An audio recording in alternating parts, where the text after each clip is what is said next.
In this video, we're going to go through how to set up a subportal, assign a user group to the subportal, invite users to that subportal user group, and also assign content to the user group within the subportal. An important thing to remember before you start is this is a pro feature. So if you're not on a pro plan, please make sure you get in touch with your account manager. You may need to upgrade and you may need to have the subportaling enabled if you are already on a pro plan. So to get started, you're going to head to the portal settings from the settings wheel in the bottom left corner. You should see a subportals menu here. If you don't, please do get in touch with your account manager. Once you've selected that, you want to click create subportal and you're going to name that subportal. This one we'll just call it subportal example. Once you're happy with the name, you can just click save. And that's it. That is the subportal created. So the next thing we want to do is we want to add a user group to that subportal. So we'll come over to the user groups. And in the same way that you'd create a normal user group, you're going to click create group in the top right and then give it a name. Select your user type, so it could be a student or an educator. In this case, we're going to do student. Moderated by.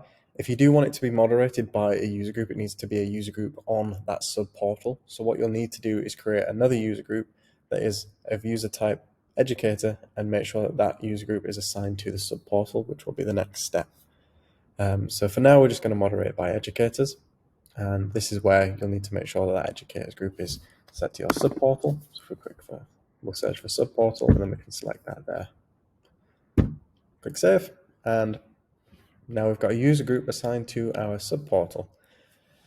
So adding users to a subportal user group is a little bit different. If they already exist on your root portal, you'll notice when you click on add existing users, they don't exist here because a subportal is classed as kind of a new portal. So you'll have to import them by invite or by generating those accounts. So what we'll do is we'll just send out a quick invite.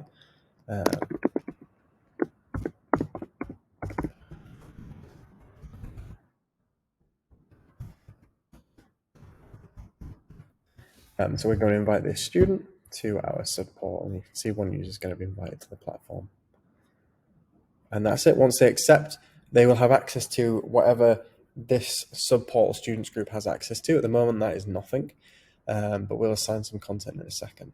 It's important to note as well, when you do add a student or any user to a subportal, they are automatically also added to the all users and educators or students user group on the root portal level.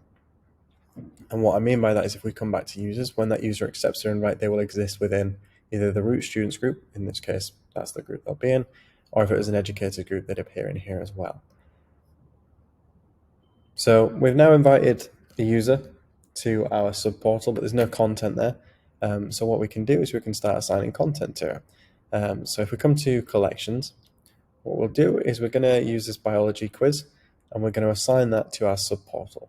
So in the same way you would assign it to any normal user group, you just come into the collection, you come into user groups, and in here you can add a user group by clicking that button.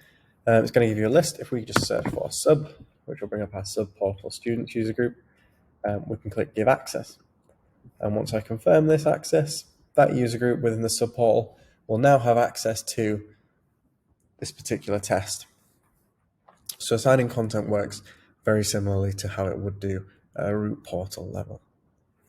So that about covers everything for creating a subportal. Just as a recap, we did cover creating the subportal, creating a user group on that subportal, inviting a student to the user group, and then we assigned some content to that particular subportal group. If you've got any questions, just feel free to get in touch with your account manager and they'll be happy to walk you through those steps as well in more detail.